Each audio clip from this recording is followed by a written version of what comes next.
Hello and welcome to scale up English. আশা করছি তোমরা সকলে খুবই ভালো আছো। আজকে আমরা খুব ফেমাস একটা ইংলিশ নভেল নিয়ে কথা বলবো, দ্য মেয়র অফ ক্যাস্টারব্রিজ, যেটা লিখেছিলেন টমাস হার্ডি। তার লেখা খুবই বিখ্যাত নভেলগুলোর মধ্যে একটা। টমাস হার্ডির ব্যাপারে কয়েকটা কথা বলে নিই। টমাস হার্ডি জন্মেছিলেন 1940 সালে ইংল্যান্ডের ডরচেস্টার নামের একটা ছোট টাউনের কাছে। হার্ডি খুব বেশি পড়াশোনা করতে পারেননি, কারণ তার ফ্যামিলি খুব একটা রিচ ছিল না। ছোটবেলা থেকেই তিনি নেচার, ভিলেজ লাইফ আর সিম্পল মানুষদের যে স্ট্রাগল সেটা দেখতে ভালোবাসতেন। তার অলমোস্ট সব গল্পেই আমরা এই জিনিসগুলো ফুটে উঠতে দেখতে পাই, যে মাটি, মানুষ আর ডেস্টিনি, আমাদের ভাগ্য, এই সব কিছুকে যেন মিলিয়ে তার স্টোরিগুলো রয়েছে। হার্ডিয়ের প্রথমে একটা আর্কিটেকচারাল অ্যাপ্রেন্টিস হিসেবে কাজ করতে শুরু করেছিলেন। মানে আর্কিটেকচারাল অ্যাপ্রেন্টিস বলতে বিল্ডিং ডিজাইনের কনস্ট্রাকশন শেখার কাজ করেন। পরে তিনি লন্ডন চলে যান, সেখানে একটা বড় আর্কিটেক্টের অধীনে তিনি কাজ করেন। কিন্তু লন্ডনের লাইফ তার খুব একটা ভালো লাগেনি। মানে তার সবসময় ওই গ্রামের যে লাইফ, রুরাল যে লাইফ, সেটা সবসময় তার খুবই পছন্দ ছিল। তাই তিনি আবার ফিরে আসেন নিজের জায়গায়। জায়গাটার নাম হচ্ছে ডরসেট। সেখানেই তিনি লিখতে শুরু করেন তার নভেলগুলো, যেগুলোর ব্যাকগ্রাউন্ড সবসময় সেই এলাকাগুলোর মতোই। তিনি নিজের এই এলাকাটার, মানে তার একটা ইমাজিনারি প্লেসের নাম দেন ওয়েসেক্স। এটা কিন্তু একটা ইমাজিনারি প্লেস, আসলে বাস্তবে এটা জিওগ্রাফিক্যালি কোথাও লোকেটেড নয়, কিন্তু একদম ডরসেটের মতোই। জাস্ট তিনি নামটাকে একটু চেঞ্জ করেন, একটু যাতে তিনি লিটল ফ্রিডমটা পেয়ে যান। হার্ডিয়ের লেখা যে খুব ফেমাস কিছু নভেলস রয়েছে, তার মধ্যে Far from the Madding Crowd, Tess of d'Urbervilles, Jude the Obscure আর দ্য মেয়র অফ ক্যাস্টারব্রিজ, যেটা আজকে আমাদের আলোচ্য বিষয়, খুবই ইম্পর্টেন্ট। তাহলে আমরা এবার গল্পটা শুরু করি। গল্পটা শুরু হয় 1820 সালের 1 সেপ্টেম্বরের দিনে। একটা সাধারণ পরিবার, মাইকেল হেনচার্ড, তার স্ত্রী সুজেন আর তার ছোট মেয়ে এলিজাবেথ জেন হেঁটে পৌঁছায় একটা গ্রামের মেলা, ওয়েডন প্রায়ার্সে। হেনচার্ড একজন হেয়ার ট্রেশার, মানে ক্ষেতের ঘাস বা ওই ঘাসগুলোকে এক জায়গায় বেঁধে রাখার যিনি কাজ করেন, মানে মোট কথা তিনি এক শ্রমিকের কাজ করেন, লেবারের কাজ করেন। তারা হাঁটতে হাঁটতে খুব ক্লান্ত, তাই একটা ফার্মিটি টেন্ট এ থামে, যেখানে বিক্রি হয় এক ধরনের খাবার, যেটাকে আমরা ফার্মিটি বলছি, যা দুধ আর গম মশলা দিয়ে তৈরি করা হয়, অনেকটা পরিজের মতো হয়। এটা একটা গ্রামের ফেয়ার অর্ডিনারি পিপল চারিদিকে আমরা দেখতে পাই। আর এখান থেকে শুরু হয় সেই ভয়ানক ঘটনা, যেটা হেনচার্ডের জীবনকে সম্পূর্ণরূপে বদলে দেবে। এই ফার্মিটি ওমেন, মানে এই যে ফার্মিটি টেন্টের মধ্যে যিনি ওই খাবারটাকে তৈরি করছেন, তিনি গোপনে তার খাবারের মধ্যে কি করছেন, গোপনে রাম মেশাচ্ছেন। রাম হচ্ছে না অ্যালকোহলিক ড্রিঙ্ক। হেনচার্ড সেটা খেয়ে নেশায় ভরে যায়, আর রাগে সে বলে ওঠে যে আমার জীবন নষ্ট হয়ে গেছে এই মেয়েটার জন্য। এই মেয়েটা বলতে তার যে ওয়াইফ সুজান, তার কথা বলা হচ্ছে, যে I ruined myself by marrying too young, মানে আমি এত কম বয়সে বিয়ে করে যেন আমি নিজেকে নষ্ট করে ফেলেছি। সেই ক্রাউড তার সামনে এসে নিজের ফ্রাস্ট্রেশনকে দেখে, ক্রাউডকে দেখে সে নিজের ফ্রাস্ট্রেশনকে বার করে দেয় এবং সে দোষ করে তার ওয়াইফকে, নিজের ভাগ্যকে। এটাই ছিল তার সব থেকে প্রথম স্টেপ, যেটা তার জীবনকে পরিবর্তন করতে চলেছে। নেশার মধ্যে অর্ধেক মজা আর অর্ধেক রাগেই বলতে পারো, সে বলে ফেলেছে যে আই উইল সেল হার, অর্থাৎ আমি নিজের ওয়াইফকে বিক্রি করতে চাই। খুবই অস্বাভাবিক, আনইউজুয়াল একটা ঘটনা। বলছে যে নিতে চায় নিয়ে যাও। মানুষ প্রথমে ভাবে যে সে মজা করছে, কিন্তু হেনচার্ড ধীরে ধীরে সিরিয়াস হয়ে ওঠে এবং সে অ্যানাউন্স করে, আমি আমার বউকে বিক্রি করব, যে সব থেকে বেশি দাম দেবে। শুধু বউ নয়, বউ এবং বাচ্চা উভয়কে বিক্রি করব, যে সব থেকে বেশি দাম দেবে, হাইয়েস্ট বিডার যে হবে, তাকে আমি আমার বউ বাচ্চা বিক্রি করে দেবো। এই যে মদ্যপ অবস্থায় সে যে কথাগুলো বলে, এটাই তার জীবনের সব থেকে বড় কার্স হতে চলেছে। ঠিক তখন দরজায় আসে এক সেলার, নাম হচ্ছে রিচার্ড নিউসন। সে বলে যে যদি আপনি সত্যিই সিরিয়াস হন, আমি আপনার ওয়াইফকে এবং বাচ্চাকে কিনতে চাই। আর তার হাতে দেয় 5 গিনিজ, মানে 5টা সোনার কয়েন তার হাতে দেয়। ভিড় পুরো চুপচাপ, যে এইরকম ঘটনা মানুষ সাধারণ কখনো দেখে না। কেউ বিশ্বাস করতে পারছে না যে একজন মানুষ নেশায় নিজের স্ত্রী আর নিজের মেয়েকে বিক্রি করছে। সুজানের চোখে জল নিয়ে সুজান বলে, মাইকেল, তুমি এই ধরনের পাগলামোগুলোকে বন্ধ করো। কিন্তু হেনচার্ড বা মাইকেল হেনচার্ড, সে সম্পূর্ণরূপে মদ্যপ অবস্থা রয়েছে, শুধু হাসে আর বলে যে তুমি ওর সাথে চলে যাও। সুজান মাটির মধ্যে যেন ভেঙে পড়ে গেল। তার যে সম্মান ছিল, একটা ওয়াইফকে তার হাজবেন্ড বিক্রি করে দিচ্ছে, এর থেকে দুঃখজনক ঘটনা কারো কাছে হতে পারে না। তা তার সে সম্মানটা যতটা পেলে সে ধরে রেখেছে, সে তার মেয়ে এলিজাবেথ জেনকে কোলে তুলে নেয় আর চুপচাপ ওই যে সেলর রিচার্ড নিউসন তার সঙ্গে বেরিয়ে যায়। এই মুহূর্তটা হচ্ছে গল্পের টার্নিং পয়েন্ট। একটা ড্রাঙ্ক মোমেন্ট, যেখানে খুবই ফুলিশ একটা কাজ করে ফেলেছে এবং একটা মহিলা সে তার এই মান সম্মান হারিয়ে এক অন্য মানুষের সঙ্গে চলে গেল। সুজান চলে যাওয়ার পর ভিড়টা চারিদিকে ছড়িয়ে পড়ে। হেনচার্ড তখনও মদ্যপ অবস্থা রয়েছে, তার ভিতরে রাগ, লজ্জা, কনফিউশন সবকিছু মিশে আছে। আর সেই ফার্মিটি টেন্টের ভেতরে একটা কোণে সে ঘুমিয়ে পড়ে, আর ঘুমিয়ে জ্ঞান হারিয়ে পড়ে তার। কেউ জানে না পরের দিন সকালে তার জীবনটা কতটা বদল নিতে চলেছে। পরের দিন সকালে হেনচার্ডের জ্ঞানটা ফেরে, অর্থাৎ তার যে মদ্যপ নেশাটা সেটা কেটে যায়। সে চারপাশে তাকিয়ে দেখে সুজান নেই, তার যে মেয়ে এলিজাবেথ জেন সেও নেই। তার মাথায় যেন ঝড় ওঠে যে ওরা কোথায় গেল। সেভাবে সুজান হয়তো মজা ভেবে আবার ফিরে আসবে, ভেবেছে হয়তো আর কি মেরেছে, সে ফিরে আসবে। কিন্তু পরে বুঝতে পারে সুজান বিশ্বাস করেছে যে এটা সত্যিকারেই তাকে যেন বিক্রি করে দেওয়া হয়েছে। সে রেগে যায় আর কাঁদে, আর নিজের মনে মনেই সে গিল্ট ফিলিংটা করে। আর কি করে, সে পাগলের মতো চারিদিকে খুঁজতে থাকে ওই পুরো ভিলেজের মধ্যে, মেলার পথে, নদীর ধারে, কিন্তু কোথাও সুজান, এলিজাবেথ জেন কাউকে খুঁজে পায় না। শেষ পর্যন্ত হতাশ হয়ে সে একটা ছোট গির্জায় যায়, হাঁটু গেড়ে বসে আর ঈশ্বরের সামনে প্রতিজ্ঞা করে যে আমি আজ থেকে 21 বছর পর্যন্ত কোনো রকম ড্রিঙ্ক করবো না। তার কারণ এই মদের কারণে তাকে তার স্ত্রী এবং মেয়ে দুজনকেই ছাড়তে হয়েছে, এবং তার বয়স তখন 21 বছর ছিল হেনচার্ডের, এবং সেই জন্য সে বললো যে আমি আর 21 বছর পর্যন্ত কোনো রকম মদ পান করব না। তারপর সে সাউথ ইংল্যান্ডের দিকে যাত্রা করে, নতুন একটা শহর ক্যাস্টারব্রিজে এসে নতুন ভাবে সে ভাবে যে আমি নিজের জীবনটাকে আবার নতুন করে তৈরি করব। 18 বছর কেটে গেছে, আমাদের গল্পটা অনেকটাই এগিয়ে গেছে। এখন সুজান একজন মিডল এজড ওমেন, মুখে বয়সের ছাপ পড়েছে। সে ফিরে যায় সেই পুরানো জায়গায়, ওয়েডান প্রায়ার্স, যেখানে তাকে বিক্রি করা হয়েছিল, সেই জায়গায় যেখানে সে নিজের স্বামী আর সম্মান দুটোই হারিয়েছিল। এখন সেখানে সে আবার মেলা বসেছে, ঠিক যেমন তখন ছিল। তার সঙ্গে এসেছে তার বড় হয়ে যাওয়া মেয়ে এলিজাবেথ জেন, যে জানেই না তার বাবা মায়ের অতীত এত ভয়ঙ্কর, এত ডার্ক। সেভাবে রিচার্ড নিউসনই তার আসল বাবা। এলিজাবেথ জেন এতদিন রিচার্ড নিউসনের সঙ্গেই বড় হয়েছে, সে জানতো নিউসনই তার বাবা, আর তারা এক বেশ হ্যাপি ফ্যামিলি। কিন্তু কিছুদিন আগে খবর আসে যে নিউসন সমুদ্রে মারা গিয়েছে, মানে সে যে জাহাজটা নিয়ে গেছিল সেটা ডুবে গিয়েছে এবং সে মারা গিয়েছে। এই খবর সুজানের ভিতরে একটা নতুন চিন্তা জাগিয়ে তোলে। সেভাবে হয়তো মাইকেল হেনচার্ড তার ভুলটাকে ক্ষমা করবে, এবং সে সিদ্ধান্ত নেয় যে তার প্রথম স্বামীকে খুঁজবে, অর্থাৎ এখন তার বাচ্চাকে বা তাকে দেখার জন্য তাদের কোনো সাপোর্ট সিস্টেম নেই। তাই সে ভাবলো যদি মাইকেল হেনচার্ডের কাছে আবার ফিরে যাই, হয়তো আমি কিছু পেতে পারি। এবং সে হয়তো সেই সময় আগে বিক্রি করেছিল সেটাও সুজানও পরে বুঝতে পেরেছে, এবং সে আবার সেই ওয়েডেন প্রাইসে যায় যাতে সে মাইকেল হেনচার্ডের খবরটা পেতে পারে। সুজান এত বছর ধরে ভেবেছিল যে সে লিগালি নিউসনের ওয়াইফ, কারণ মেলার মধ্যে নিজেকে বিক্রি করেছিল। কিন্তু একদিন তার প্রতিবেশী তাকে বলে যে তুমি ভুল করেছো, সে বিক্রি করাটা তো কোনো আইন সিদ্ধ ব্যাপার নয়, লিগালি তো কিছু করেনি, তাই তোমার সত্যিকারের স্বামী হচ্ছে কে, মাইকেল হেনচার্ড। এই কথাই সুজানের ভিতরে একটা গিল্ট জাগায় আর কিউরিওসিটিও জাগায়। সে ভাবে যে মানুষ আমাকে বিক্রি করেছিল, সে আজ কেমন আছে, তার অতীতটা যদি আমি ঠিক করতে পারতাম আমার খুব ভালো হতো। সুজান ফেরে সেই জায়গায়, সেই ফার্মিটি টেন্ট, এবং সেই বুড়ি ফার্মিটি ওম্যান একদম ডেস্টিটিউট মানে দরিদ্র, নোংরায় প্রায় ভিক্ষা করছে, কিন্তু তার স্মৃতি এখনো তাজা, মেমোরিতে সব আছে, কারণ ওই ধরনের ঘটনা সচরাচর ঘটে ওঠে না। সুজান তখন জিজ্ঞেস করে যে তুমি কি মাইকেল হেনচার্ডকে চেনো? বুড়ি হেসে বলে চিনি না কেন, এখন তো ক্যাস্টারব্রিজে সে মেয়র হয়ে গেছে। এই খবর শুনে সুজান অবাক হয়ে যায়। যে মানুষ একদিন নেশায় তার ওয়াইফকে বিক্রি করেছিল, সে আজকে একজন রেসপেক্টেবল মেয়র। সুজান তার মেয়ে এলিজাবেথ জেনকে নিয়ে রওনা হয় ক্যাস্টারব্রিজের পথে। তারা শহরে ঢুকেই দেখে একটা বড় ক্রাউড দ্য গোল্ডেন ক্রাউন হোটেলের সামনে জমে আছে। ভিতরে বিশাল ব্যাংকোয়েট চলছে, লোকেরা বলছে আমাদের মেয়র ডিনার করছে। সুজান জানে সেই মেয়র আর কেউ নয়, মাইকেল হেনচার্ড। সে কাঁচের জানলা দিয়ে ভিতরের দিকে তাকায়, দেখে সেই মানুষ যে একদিন তাকে বিক্রি করেছিল এখন প্রায় রয়্যাল ড্রেসে বসে আছে, খুব রেসপেক্টেড, পাওয়ারফুল, কনফিডেন্ট। সুজানের চোখে জল আসে এবং সে ভাবে যে তার সময়টা কতটাই পাল্টে গেছে। ডিনারের মাঝে লোকজন কমপ্লেন করছে এই বছর গমের ফসলটা নষ্ট হয়েছে, ব্যাড হুইট, পুওর কোয়ালিটির যে গ্রেন, সেই কারণে। ঠিক তখনই একজন অচেনা মানুষ এসে একটা নোট দেয় মেয়র হেনচার্ডের হাতে। এই নোটটাই হবে গল্পের পরের বড় মোড়, ভালো করে মাথায় রাখবে।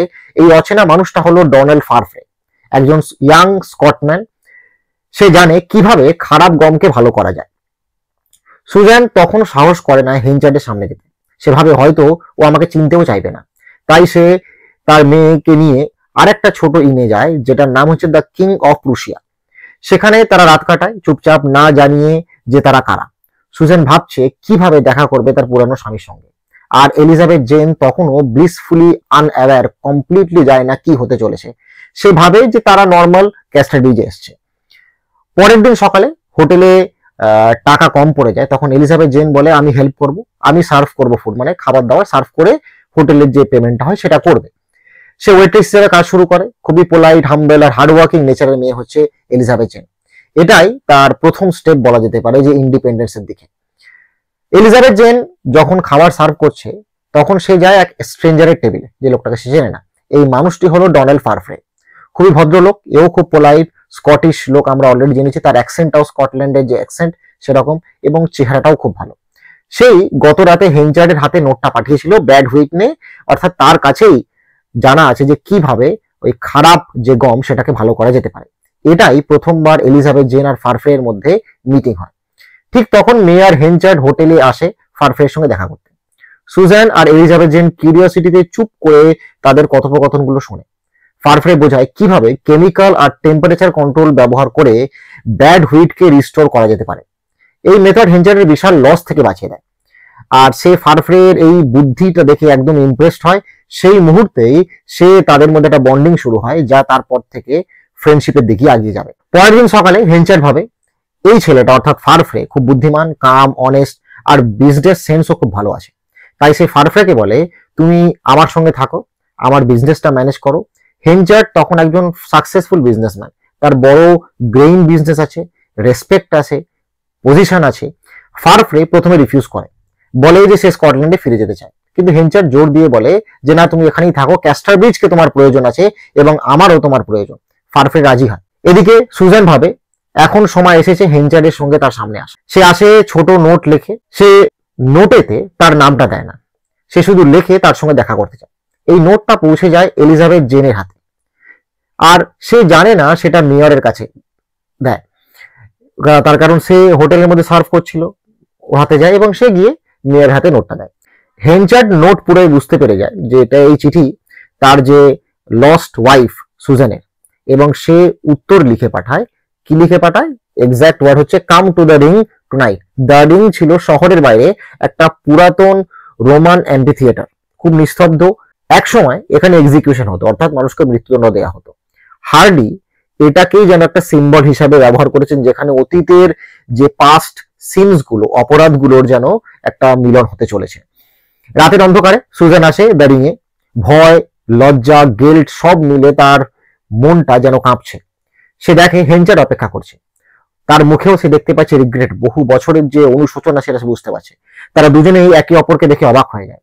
সুজান বলে তুমি অনেকটাই বদলে গেছো। হেনচার্ড ধীরে ধীরে বলে তুমি কি আমাকে ক্ষমা করতে পারবে?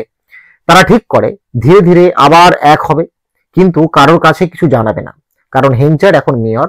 আর এই ঘটনা জানালে তার মান সম্মান শেষ হয়ে যাবে, যে তাদের যে মেয়র সে এরকম একটা ঘটনা অতীতে ঘটিয়েছে। তাই তারা ঠিক করলো যে এই পুরাতন যে অতীতের ঘটনাটা সেটা কাউকে জানাবে না। হেনচার্ড বলে আমরা আবার বিয়ে করব, ফর্মালি, পাবলিকলি। সুজান রাজি হয়, কিন্তু বলে সবাই জানে আমি উইডো, মানে বিধবা। আর তখন হেনচার্ড বলে ঠিক তাই দেখাবে, যে সবাই ভাববে যে তুমি উইডো আর আমি একজন রেসপেক্টেবল ব্যাচেলার। তারা ঠিক করে সময় মতো আবার পাবলিকলি বিয়ে করবে। এইভাবেই গোপনে তাদের যে ব্রোকেন ম্যারেজ সেটাকে তারা পুনরুদ্ধার করার একটা প্ল্যানিং করলো। পরের দিন শহরে মানুষ অভিযোগ করছে বৃষ্টি বেশি, ফসল নষ্ট, গমের দাম পড়েছে। হেনচার্ড চিন্তায় পড়ে যায়। তার ওয়্যার হাউসে ব্যাড হুইট প্রচুর পরিমাণে ভরে রয়েছে। তখন ফারফ্রে একটা সায়েন্টিফিক আইডিয়া দেয়। সে বলে যে হুইট গুলোকে কি করতে হবে, একটা উত্তাপ দিয়ে বা তাপ দিয়ে ওই হুইট গুলোকে শুকাতে হবে। তাহলে কি হবে, এর যে কালারটা এবং এর যে কোয়ালিটিটা সেটা সে আবার ফিরে পাবে। এই টেকনিক ব্যবহার করে গম বিক্রি করে হেনচার্ডের বিশাল প্রফিট হয়। টাউনে সবাই বলে মিস্টার ফারফ্রে খুব জিনিয়াস লোক। এটা হেনচার্ডের জন্য একটা বিশাল ভালো কিছু হলেও, ব্লেসিং হলেও, তার ভিতরে একটা জেলাসি জন্ম নেয়। তার কারণ এই যে প্রফিট গুলো হচ্ছে সবকিছুর জন্যই কিন্তু দায়ী একজন লোক, সেটা হচ্ছে ফারফ্রে। ফারফে সবসময় স্মাইলিং, পোলাইট আর রেসপেক্টফুল ভাবে কথা বলে সবার সঙ্গে। সে ওয়ার্কারদের সঙ্গে একদম বন্ধুর মতো আচরণ করে। তার যে অ্যাকসেন্ট, তার যে হিউমার, তার সংস সবাইকে টানে। হার্ডি লিখেছেন যে সে এমন একজন মানুষ যাকে ইগনোর করা যায় না। সবাই ফারফ্রেকে ভালোবাসে, আর হেঞ্চার বুঝতে পারে লোকেরা ফারফ্রেকে তার থেকে বেশি পছন্দ করতে শুরু করেছে। শহরে একটা হলিডে ফেস্টিভ্যাল হয়। হেঞ্চার ভাবে আমি মেয়ার, আমি প্রোগ্রাম অ্যারেঞ্জ করব, কিন্তু ফারফ্রে বলে আমি আর একটা ইভেন্ট করব, একটু মিউজিক আর ডান্স দিয়ে। রেজাল্ট কি হয়? ফারফ্রের পার্টিতে লোকের ভিড়, গান, হাসি, আনন্দে ভরে যায়। হেঞ্চারের যে প্রোগ্রাম সেখানে কেউ আসে না। সে দূর থেকে দেখে ফারফ্রে ডান্স করছে, আর তার সঙ্গে নাচছে এলিজাবেথ জেন। এই দৃশ্য দেখে হেঞ্চারের মুখে রাগ আর ভয়ঙ্কর হতাশা আসে। তার মনের মধ্যে যে জেলাসিটা সেটা আরো বাড়তে শুরু করে। এই ফেস্টিভ্যালের পর হেঞ্চারের ফারফ্রের মধ্যে দূরত্ব একটু তৈরি হয়। হেঞ্চার রাগে বলে, তুমি আমার কোম্পানিটা ছেড়ে দাও। ফারফ্রে পোলাইটলি বলে যে আমি আপনাকে হার্ট করতে চাইনি। সে টাউন ছেড়ে যায় না, বরং সে নিজের একটা গ্রেইন বিজনেস শুরু করে দেয়। এক সময় যে ছিল হেঞ্চার্ডের ম্যানেজার, এখন সে তার কম্পিটিটর হয়ে দাঁড়ালো। এটা ছিল হেঞ্চার্ডের লাইফের একটা সব থেকে বড় টার্নিং পয়েন্ট। হেঞ্চার্ড এখন ইনসিকিউর হয়ে পড়ে কমপ্লিটলি। সে দেখে যে ফারফ্রে আর এলিজাবেথ জেনের মধ্যে একটা সফট বন্ডিং তৈরি হচ্ছে। সে তক্ষুনি বলে দেয় যে ফারফ্রেকে বলে যে তুমি আমার মেয়ের থেকে দূরে থাকো। এটা জেলাসি না, বরং একটা ব্রোকেন ইগো বলতে পারো। কারণ যাকে সে নিজের মেয়ে ভাবে, এখন সেই রাইভাল এসে তার সেই মেয়ের সঙ্গে রিলেশন তৈরি করবে, সেটা সে মেনে নিতে পারে না। সুজান আবার হেঞ্চার্ডের সঙ্গে থাকে কিছুদিন, কিন্তু বেশি দিন বাঁচে না। সে অসুস্থ হয়ে পড়ে আর মারা যায়। তার মৃত্যুর পরে হেঞ্চার্ড মনে করে সব সিক্রেট খুলে বলাই ভালো। সে এলিজাবেথ জেনকে বলে যে তুমি আমার আসল মেয়ে, এবং এই কনফেশনটা তার মেয়ের যেন মনটাকে ভেঙে দেয়। সুজান মারা যাওয়ার পর হেঞ্চার্ডের জিনিসপত্র ঘাঁটতে গিয়ে একটা লেটার পায়। খামে লেখা, to be opened on Elizabeth Jane's wedding day. অর্থাৎ এই চিঠিটা যেদিন এলিজাবেথ জেনের বিয়ে হবে সেদিনই খোলা যাবে। কিন্তু হেঞ্চার্ড কৌতূহলের বসে বা কিউরিওসিটির বসে সেই লেটারটাকে খুলে ফেলে। লেটার খুলে কি পড়ে? মাইকেল, তোমার আসল মেয়ে মারা গেছে। এই এলিজাবেথ জেন আমার আর রিচার্ড নিউসনের সন্তান। এই সত্যি কথাটা শুনে হেঞ্চার্ডের যেন পৃথিবীটা ভেঙে পড়ে। সে মনে করে আমি যাকে এত ভালোবাসতাম আর সেই আমার নয়। তার ভিতরে হঠাৎ একটা যেন বিটারনেসের জন্ম নেয়। সে এলিজাবেথ জেনের দিকে তাকায়, কিন্তু আগের মতো ভালোবাসার অনুভব করতে পারে না। এলিজাবেথ জেন তখন কিছু জানে না। সে ভাবে হেঞ্চার তারই বাবা আর তাকে ভালোবাসে। সে বলে আমি তোমাকে বাবার মতোই মানি। কিন্তু হেঞ্চারের হাসির পেছনে কষ্ট লুকিয়ে থাকে। সে কিছু বলে না, কিন্তু ভিতরে ভিতরে ভেঙে যাচ্ছে। সে এলিজাবেথ জেনের সঙ্গে আর আগের মতো আচরণ করে না। তার কথা কমে যায়, মুখটা বেশ গম্ভীর হয়ে যায়, এবং তার যে আচার আচরণ সেটাও বরংটা কোল্ড হয়ে যায়। এলিজাবেথ জেন অবাক হয়ে যায়, বাবা কেন এমন করছে। সে বোঝে না যে তার উপর এখন রাগ নয়, বরং একটা ইলিউশন কাজ করছে। হেঞ্চার্ড এখন ছোট ছোট ভুলেও যেন ইরিটেট হয়ে যাচ্ছে। সে মেয়ের কথা শুনলে বিরক্ত হয়, বলে যে তুমি কিছুই জানো না। সে তাকে হিউমিলিয়েট করে, আর তার ম্যানার্স, এডুকেশন, বিহেভিয়ার নিয়েও রুট কমেন্ট করে। হার্ডি এখানে যেটা দেখিয়েছেন যে মানুষের বিটারনেস, মানে তার যে মনের রাগটা কিভাবে তাকে অন্ধ করে দিতে পারে। সুজানের মৃত্যুর পরে এলিজাবেথ জেন একা হয়ে পড়ে। সে শান্ত, পোলাইট, হার্ডওয়ার্কিং, কিন্তু খুবই লোনলি। তার কারণ তার আর কেউ নেই। বাবা যে তার সঙ্গে এতটা ভালোবাসা দেখিয়েছিল এক সময়, এখন তার থেকে অনেকটা দূরে চলে যাচ্ছে। এই সময় শহরে আসে এক নতুন মহিলা। মহিলাটির নাম হচ্ছে লুসেটা টেম্পেলম্যান। সে খুবই রিচ, কালচার্ড, ফ্যাশনেবল আর খুবই কাইন্ড নেচারের। লুসেটাকে দেখে মুগ্ধ হয়ে বলে তুমি আমার সঙ্গে থাকো আর আমি তোমাকে ভালো রাখবো। এলিজাবেথ জেন রাজি হয় এবং লুসেটার বাড়িতে থাকতে শুরু করে। এলিজাবেথ জেন জানেই না যে লুসেটার একটা সিক্রেট পাস্ট আছে। যখন সুজান হারিয়ে গিয়েছিল তখন হেঞ্চার্ড আর লুসেটা একে অপরের কাছাকাছি এসেছিল। তাদের মধ্যে অ্যাফেয়ার হয়েছিল, লেটার্স, প্রমিসেস, এমনকি বিয়ের প্ল্যান পর্যন্ত হয়েছিল। কিন্তু সুজান ফিরে আসার পর হেঞ্চার্ডের সেই সম্পর্ক ভেঙে যায়। লুসেটা তখন ভীষণ লজ্জা পায়, কারণ একজন রেসপেক্টেবল ওমেন ছিল সে। এখন সে আবার ক্যাস্টারব্রিজে এসেছে। কি ভেবে এসেছে না, যেহেতু সুজান আর বেঁচে নেই, তাই হেঞ্চার্ড হয়তো তার সঙ্গে আবার বিয়ে করে নেবে। লুসেটা ভাবে সুজান তো মারা গেছে, তাই হেঞ্চার্ড নিশ্চয়ই আমাকে বিয়ে করবে। কিন্তু যখন সে হেঞ্চার্ডের সঙ্গে দেখা করে, তখন তার চোখের মধ্যে কোনো রকম সেই ওয়ার্মথ যেটা আগে ছিল সেটা আর নেই। হেঞ্চার্ড এখন অনেকটাই চেঞ্জ হয়ে গেছে, টায়ার্ড হয়ে গেছে, জেলাস হয়ে গেছে। সে ফর্মালি কথা বলে, ম্যানার্স দিয়ে সবকিছুকে যেন চাপা রাখে। লুসেটা ভিতরে ভিতরে ভেঙে পড়ে। সে ভাবে এই মানুষটা তো আমাকে ভুলেই গিয়েছে। এদিকে ফারফ্রে এখন টাউনের হিরো হয়ে গেছে। লোকেরা বলে যে মিস্টার ফারফ্রে হচ্ছে অনেস্ট, কাইন্ড আর মডার্ন লোক। তার নতুন বিজনেস বেশ ভালোভাবে চলছে, সবাই তাকে রেসপেক্ট করে, তার কাছে অ্যাডভাইসও নেয়। হেঞ্চার ঠিক এটা সহ্য করতে পারে না। সে ভাবে যে ছেলেটাকে আমি একসময় চাকরি দিয়েছিলাম আজ সে আমার থেকে বড় হয়ে গেছে। তার ভিতরের যে ইনফিরিয়রিটি আর যে রাগ সেটা জমে উঠতে থাকে। হেঞ্চারের বিজনেসে এখন একের পর এক লস যাচ্ছে, তার হুইট ড্যাম্প হয়ে যাচ্ছে, যে গ্রেন গুলো ছিল সেটা খারাপ, আর টাকারও প্রচুর লস হচ্ছে। উল্টো দিকে ফারফ্রের বিজনেস প্রসপার করছে, উন্নতি করছে, সে অনেস্ট, ফেয়ার, জেনারাস, তাই লোকেরা হেঞ্চারের বদলে ফারফ্রের কাছেই যায়। হেঞ্চারের রুড অ্যাটিটিউড, কুইক টেম্পার আর প্রাইড মানুষকে দূরে ঠেলে দিচ্ছে। এখন শহরের মানুষদের চোখে ভালো মানুষটা হচ্ছে কিন্তু ফারফ্রে, আর হেঞ্চার্ড হয়ে যায় সেই অহংকারী লোক। জেলাসি এখন হেঞ্চারের মাথায় আগুন লাগিয়ে দিয়েছে। তার যে ইম্পালসিভ ডিসিশনস গুলো সে নিতে থাকে, কখনো ভুল ডিল করে, কখনো লস করে, কখনো ইনসাল্ট করে ক্লায়েন্টসদের, এবং তার এই রেকলেস বিহেভিয়ারটা তার বিজনেসটাকে পুরোপুরি ডুবিয়ে দেয়। এক সময় যে মানুষ ক্যাস্টারব্রিজের মোস্ট রেসপেক্টেড মার্চেন্ট ছিল, এখন সে হয়ে যায় একজন শর্ট টেম্পার্ড, রেগে যাওয়া, আনপ্রেডিক্টেবল এবং একা লোক। অন্যদিকে লুসেটার জীবনে ঘটে আর একটা বড় ঘটনা। একদিন সে ফারফ্রের সঙ্গে দেখা করে। শুরুতে তারা ক্যাজুয়াল কথা বলে, কিন্তু কয়েকদিনের মধ্যে দুজনেই একে অপরের চার্মে মুগ্ধ হয়ে যায়। লুসেটা ভাবে এই মানুষটা জেন্টেল, ওয়ার্ম আর কাইন্ড, যা হেঞ্চার্ড আর তার মধ্যে নেই, এবং সে খুব সহজেই ফারফ্রের প্রেমে পড়ে। লুসেটার মনে একটা গিল্ট আছে। সে জানে তার আর হেঞ্চার্ডের পাস্ট ভুলে যাওয়ার মতো কিছু না, তবু সে ফারফ্রের প্রতি নিজের যে অ্যাট্রাকশন আটকাতে পারে না। সে ভাবে যে আবার আমি যদি সুখ পেতে চাই তাহলে আমার পাস্টকে দেরি করে দিয়ে, চাপা দিয়ে আসতে হবে। যখন হেঞ্চার জানতে পারে লুসেটা আর ফারফ্রে প্রেম করছে, তখন তার মাথায় রাগটা খুব বেশি পরিমাণে উঠে যায়। সে বলে যে তুমি আমাকে চিট করছো, তোমার আমার কাছে একটা ঋণ আছে এবং তোমার অতীত আমার সঙ্গে জড়িয়ে আছে। লুসেটা বলে যে তুমি আমাকে শান্তিতে থাকতে দাও, কিন্তু হেঞ্চার তাকে ইমোশনালি ব্ল্যাকমেল করতে থাকে। সে বলে যে তুমি আমাকে রেসপেক্ট করতে বাধ্য, এবং এই মোমেন্টটা হেঞ্চার্ডের যে মরাল ফল শুরু করে। কারণ হেঞ্চার্ডের খারাপ দিক আমরা খুব একটা না দেখলেও, প্রথমের দিকে একটা খারাপ দিক ছিল, তারপর সে নিজেকে আবার ভালো করেছে, আবার তার একটা ক্যারেক্টারের খারাপ দিক আমরা দেখতে পাচ্ছি। লুসিদা কাঁদতে কাঁদতে বলে যে আমার রেপুটেশনটাকে নষ্ট করো না, আমি এখন একজন রেসপেক্টেবল ওমেন। হেঞ্চার্ড বলে আমি কাউকে বলবো না, কিন্তু সে তার কাছে থাকা যে পুরাতন লাভ লেটার সেগুলোকে ফেলে দেয় না, কারণ পুরাতন লাভ লেটার্সটাই প্রমাণ করতে পারে যে লুসেটার সঙ্গে হেঞ্চার্ডের রিলেশন ছিল। সে সেগুলো নিজের কাছে রাখে যেন একদিন রিভেঞ্জ দিতে পারে। এই লেটারই হবে তার শেষ ধ্বংসের কারণ, সেটা আমরা দেখতে পাবো। কিছুদিন পর হেঞ্চার্ড লুসেটারের সঙ্গে দেখা করতে যায়। সে লেটার্স ফেরত দিতে চায়, কিন্তু তারা কথা বলার সময় একটু টেনশন তৈরি হয়। সে রেগে গিয়ে চিঠির বান্ডেল টেবিলে ফেলে বাইরে রেখে চলে যায়। কি করে যে লুসেটা তার কাছে যখন লেটার নিতে আসে, একটু টেনশন হয়ে যাওয়ার কারণে সে ওই লেটারের বান্ডেলগুলোকে ফেলে দিল এবং সে সেখান থেকে বেরিয়ে গেল। লুসেটা নিজের ব্যাগ ফেলে যায়, না জেনে যে অলরেডি তার ভাগ্য যেন নতুন করে পরিবর্তন হতে চলেছে।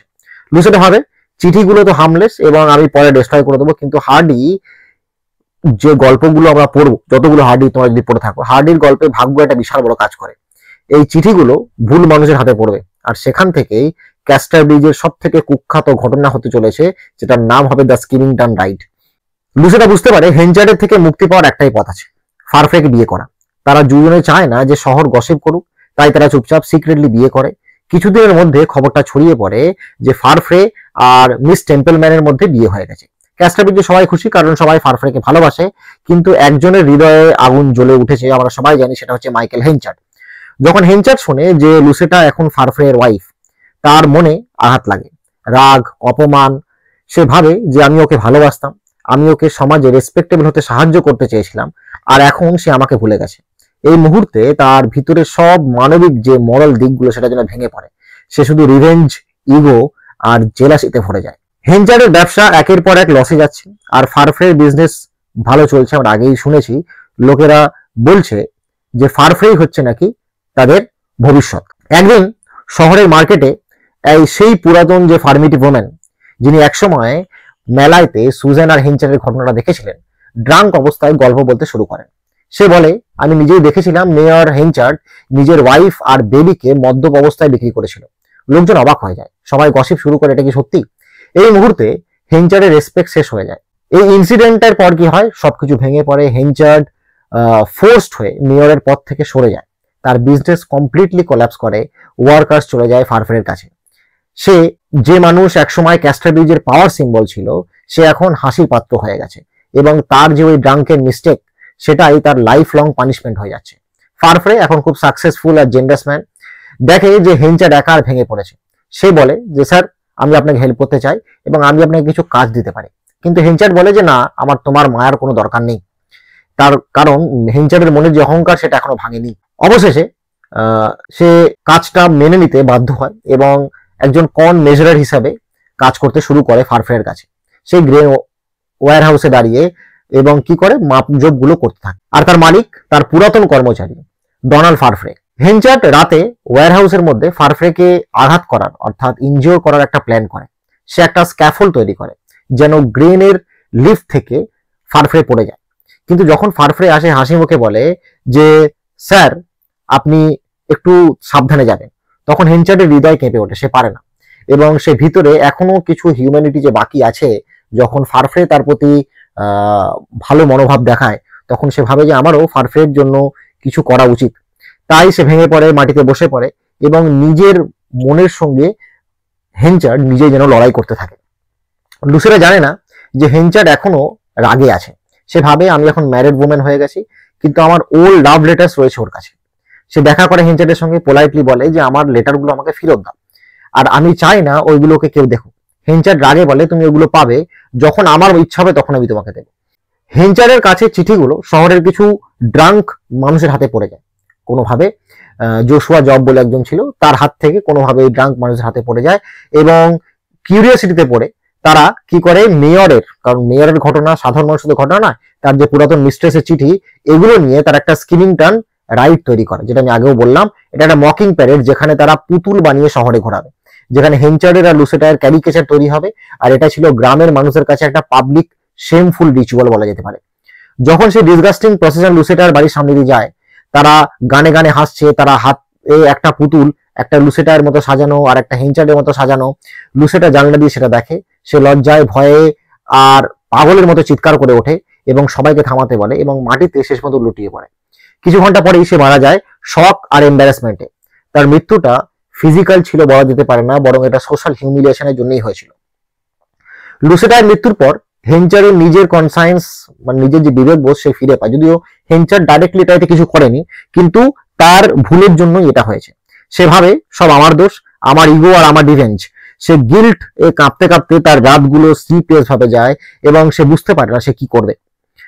ঠিক তখন যখন হেনচার্ড ভাবছে সব শেষ, শহরে আসে একটা নতুন পরিচিত মুখ, রিচার্ড নিউসন। তিনি বেঁচে আছেন, সে সমুদ্রে গিয়ে বেঁচে ফিরেছে। এখন খুঁজছে তার পুরানো পরিবার সুজেন আর এলিজাবেথ জেনকে। এই নিউজ হেনচারের জন্য ছিল একটা বড় স্ট্রাইকের মতো। সে ভাবে যদি নিউসন এলিজাবেথ জেনকে নিয়ে চলে যায়, আমি তাহলে পুরোপুরি একা হয়ে যাব। ভয় আর ইনসিকিউরিটিতে হেনচার্ড একটা ভয়ঙ্কর মিথ্যে কথা বলে ফেলে যে তোমার মেয়ে মারা গেছে। নিউসন কেঁদে বলে যে ঠিক আছে, তাহলে আমি শহর ছেড়ে চলে যাচ্ছি। এবং এই মিথ্যে কথাটা হেনচার্ডের সব থেকে শেষ অপরাধ বলে মনে করা যেতে পারে। এরপরে আর অপরাধ করার সুযোগ পাবে না আমাদের হেনচার্ড। যে মানুষ একদিন নিজের ওয়াইফ বিক্রি করেছিল, আজ সে নিজের মেয়ের যে মিথ্যে কথাটা সেটা বলে দিয়ে সে তার আরো একটা খারাপ চরিত্রকে বাইরে বার করলো। এরপর এলিজাবেথ জেন আর ফারফ্রে একে অপরের প্রতি প্রেমে পড়ে। তারা দুজনেই অনেস্ট আর জেন্টেল। আগেও দুজনের মধ্যে আমরা দেখছিলাম যে রিলেশন তৈরি হচ্ছিল, মাঝখানে তার বাবা বারণ করাইতে ফারফ্রের সঙ্গে আমাদের এলিজাবেথের কোনো রিলেশন হয়নি, কিন্তু লুসেটা মারা যাওয়ার পরে দুজনের মধ্যে একটা রিলেশন তৈরি হয় এবং এলিজাবেথ জেনের লাইফে আবার নতুন করে যেন শান্তি ফিরে আসে। তার এঙ্গেজমেন্ট হয় এবং তার জীবনটা নতুন করে সেজে ওঠে। ওয়েডিং এর দিন যখন সবাই সাজছে, হঠাৎ দরজায় ঠকঠক শব্দ হয়। রিচার্ড নিউসন ফিরে এসেছে। সে বলে আমি শুনেছি যে আমার মেয়ে বেঁচে আছে। সবাই অবাক। হেনচারের যে মিথ্যে কথাটা সেটা প্রকাশ পেয়ে যায়। এলিজাবেথ জেন খুব অবাক হয় এবং সে ভাবে যে বাবা এরকম কথা কেন বললেও তাকে জিজ্ঞাসা করে। তখন হেনচার তার দিকে তাকায়, কিন্তু তার চোখে আর কোনো সম্মান সে দেখতে পায় না। এই অপমানের পর হেনচার আর থাকতে পারে না। সে চুপচাপ শহর ছেড়ে চলে যায়। কোনো লাগেজ নেই, কোনো ডেস্টিনেশন নেই। সে বলে যে আমি এই ভালো মানুষের মধ্যে থাকার যোগ্য নই। সে হাঁটতে হাঁটতে অনেক দূরে চলে যায়, একজন ভেঙে যাওয়া মানুষের মতো।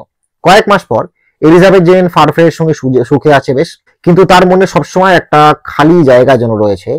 একদিন একজন গ্রামের লোক আসে, বলে যে মিস্টার হেনচার মারা গেছেন।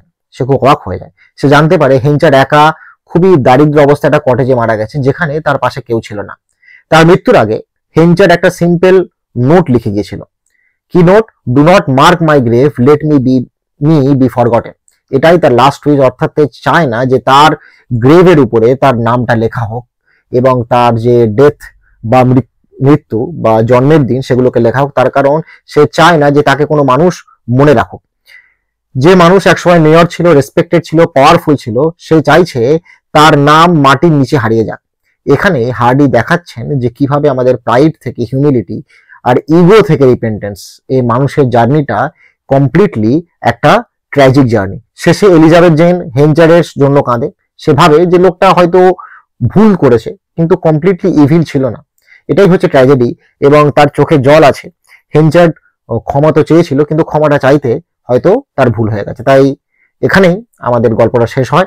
টমাস হার্ডি এর লেখা দ্য মেয়ার অফ ক্যাস্টারব্রিজ একজন অর্ডিনারি মানুষের রাইজ আর ফল এবং তার একটা ড্রাঙ্ক মিস্টেক থেকে শুরু হয়েছিল এবং যেটা শেষ হয় তার লোনলি ডেথ পর্যন্ত। আশা করছি তোমরা সকলে গল্পটা শুনে বুঝতে পেরেছো। কোনো অসুবিধা হলে কমেন্ট করে জিজ্ঞাসা করবে। তাছাড়া আমাদের এখানে বিভিন্ন রকম ক্লাসেস করানো হয়, English honours classes online offline দুভাবেই করানো হয়। যদি কেউ ইন্টারেস্টেড থাকো নিচে দেওয়া নাম্বারে হোয়াটসঅ্যাপ করো, তোমরা সব ইনফরমেশনগুলো সেখানেই জানতে পারবে। তাহলে আজকের মতো এতটাই, আবার তোমাদের সঙ্গে পরের ক্লাসে দেখা হবে।